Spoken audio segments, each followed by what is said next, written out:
This is the station with the latest state-of-the-art broadcast equipment mula sa mga tao at kumpanyang nagsimula ng FM broadcasting sa Pilipinas.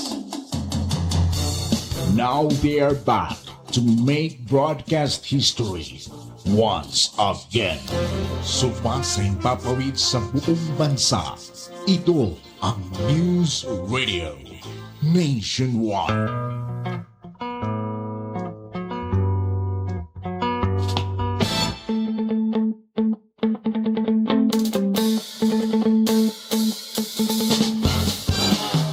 Balik na may gala, adres sa atong panagmanuban, serbisyo publiko sa 96.7 News Radio Davao del Sur.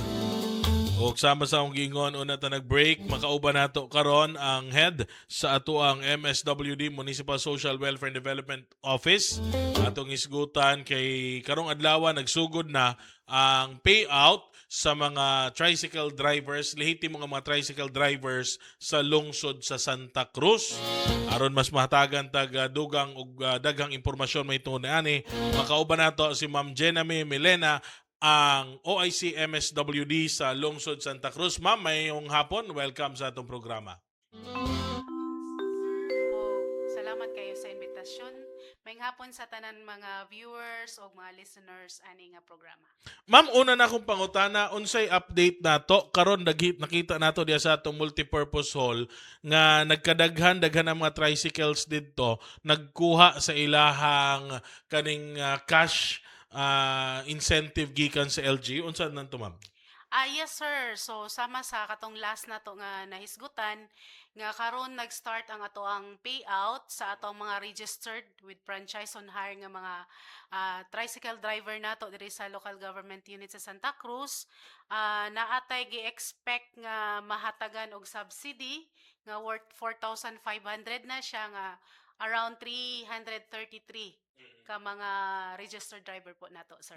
Ma'am, klarohon lang nato, kining 4,500 is separate ni sa katong nadawat o gikan sa DSWD National.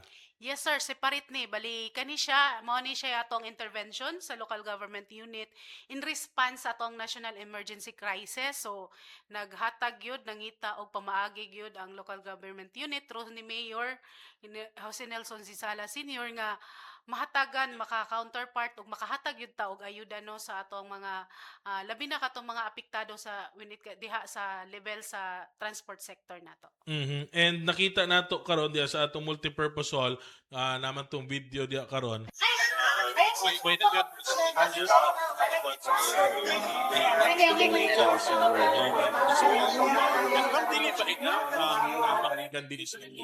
Why is there a need to hatag pag si LGU assistance? Siguro ay ating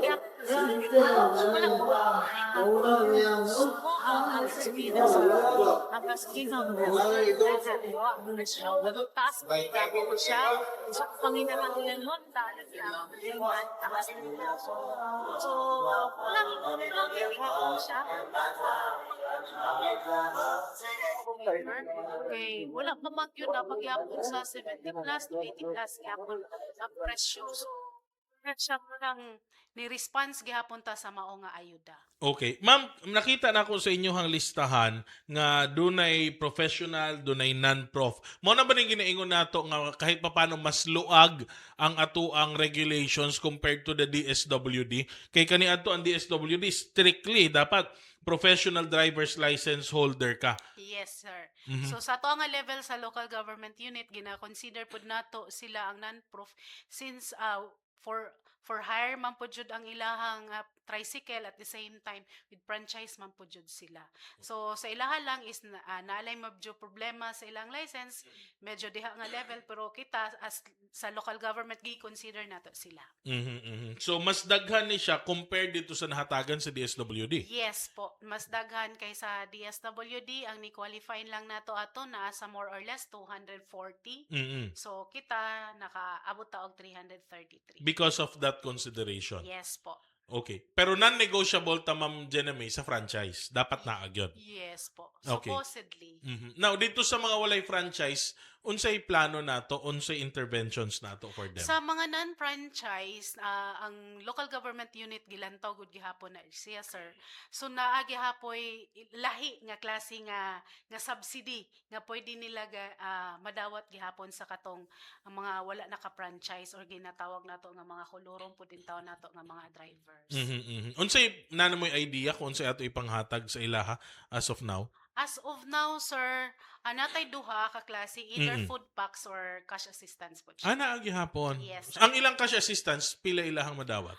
Naay tay kuan nga makahatag ta og 2,250 possibly sa ilaha.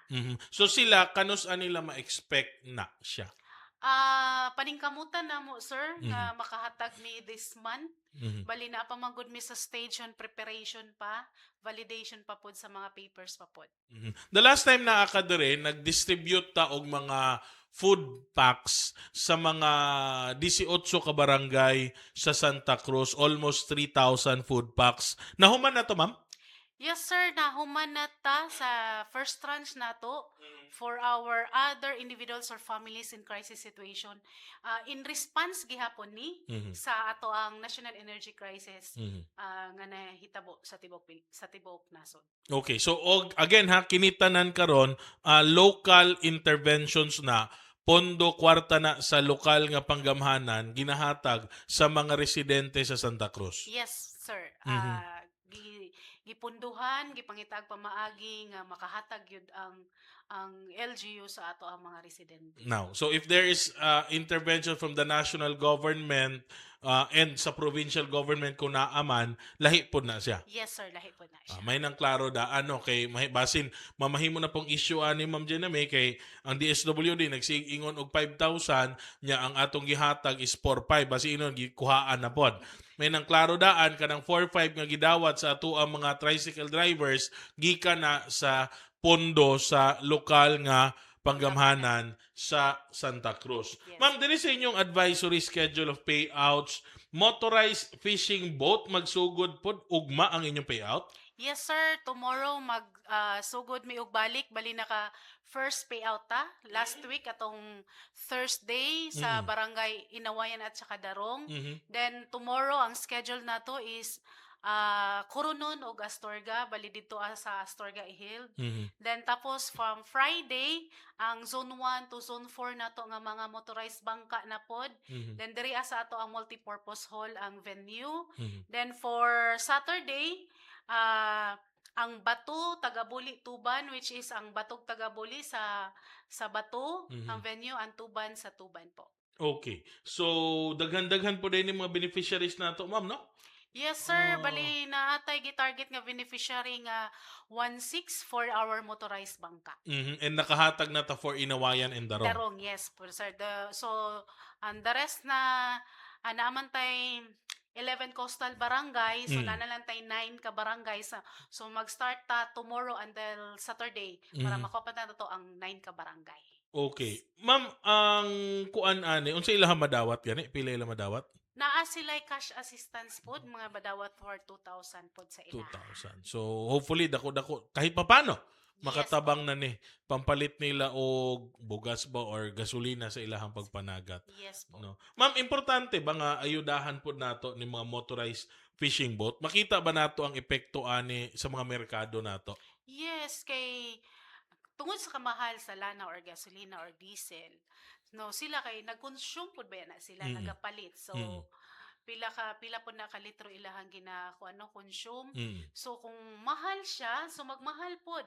So mo reflect pod jud siya when it comes to sa mga basic commodities, labi na kung sa isda, no, sa tong panagat nato diri so mahal jud kay karon pa lang daan mahal na jud pod ang isda. Labi na nga taas gud ang katong medyo taas gud ang presyo sa ato ang lana. Di nato mapansin diha mga kaigsuonan kay okay, ang presyo karon sa gasolina, krudo unsa bay lang gamit diha taas. So si mananagat usahay minus nagkuha, mahal pag yun ang ilahang fuel, usahay di na lang managat. Yes. So it affects the supply. Yes. So pag kulang ang imong supply sa isda, musaka pod ang presyo.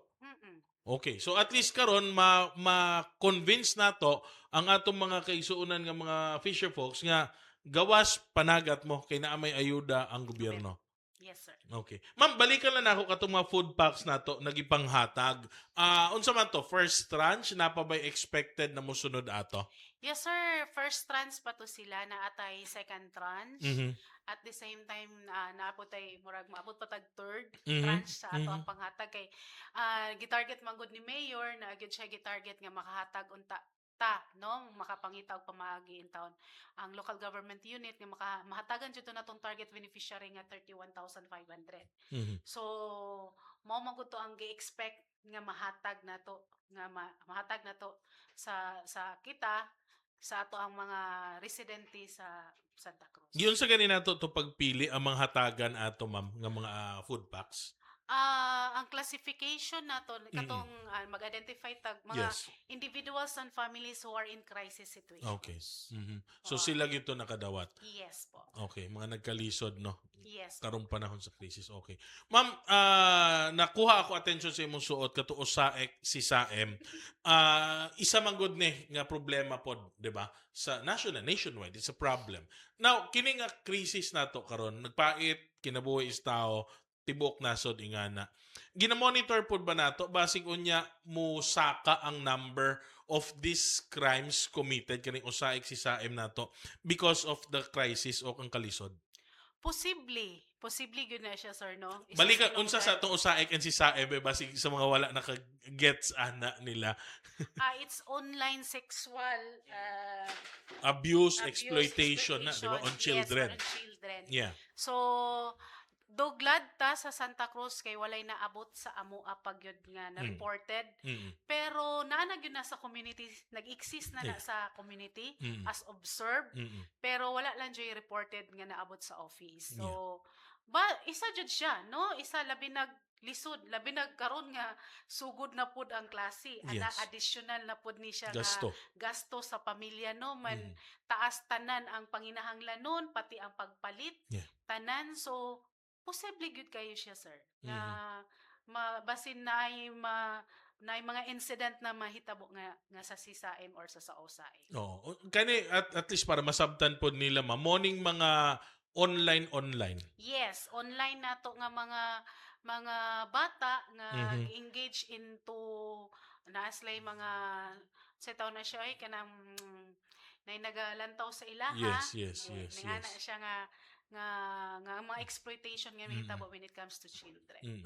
Well, para sa yun kanang mga pahubuon kas kamera, Yes. kanang magpahimuon mo mga lahi na mga binuhatan online mo nang isa pod na karon sa ginabantayan sa ato ang nasod, including the MSWD nga mapugnan ni siya kay kani adto murag taas ang ato ang ranking sa Pilipinas, ma'am, no? Ani nga krimen bot pasabot diri nagikan.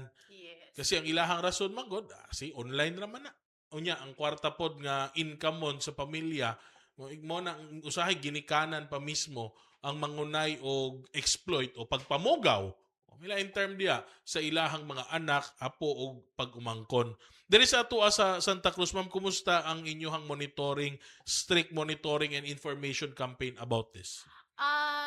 Glad kay nabudgetan ta through sa atong Peace and Order Fund.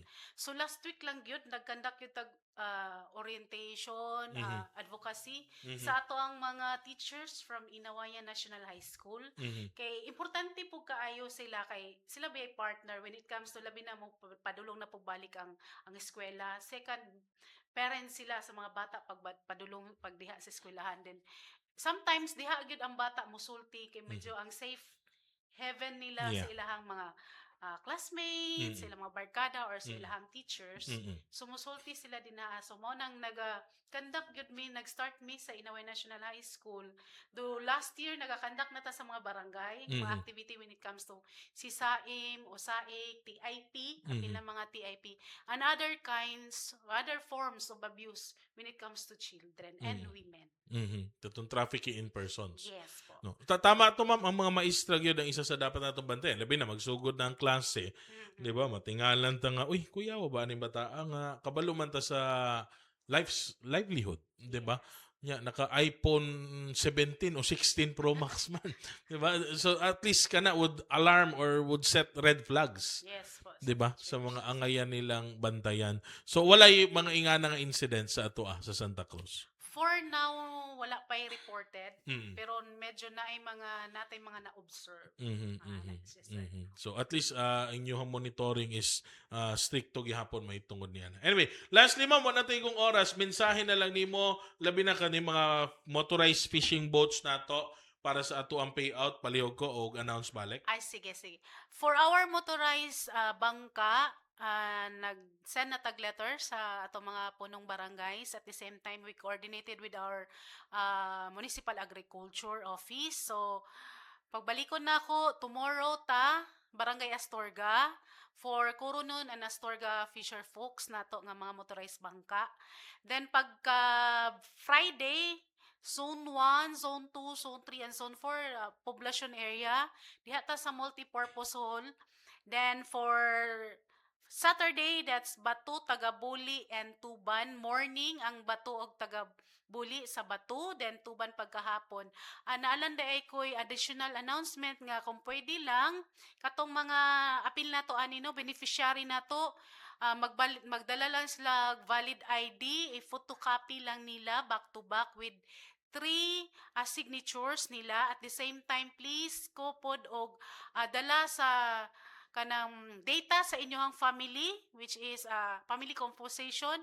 So pangalan sa inyong asawa, sa inyong mga anak, ilahang date of birth, unsay grade nila, kay kinahanglanon nato na when it comes sa ato ang part sa ato ang data banking nato sa MSWD. Okay. So ma'am kani sa mga tricycle drivers, positive na nga mahuman nato ni today ang payout ani. Yes sir, today mahuman siya. Okay. So pag naay mga positive mga laing gihimo wa sila kaadto, unsay himo nila katumawa nila ma-claim karon? Katong dili maka-claim karon, pwede ra sila mo adto tomorrow sa office do na ami other schedule sa motorized na ami mabilin nga laing personnel. Mhm. So sa office para mo katong sa mga unclaimed Okay. karon nga mga beneficiary nato nga delikado. Okay. Again ha, ang panawagan sa MSWD by Ma'am Jenna May is kung dili ninyo ma-claim ni karong adlaw, kining 4,500 para sa mga registered nato na mga tricycles and the mga drivers nato, pwede ninyo adtuon sa ilahang opisina ugmang adlaw,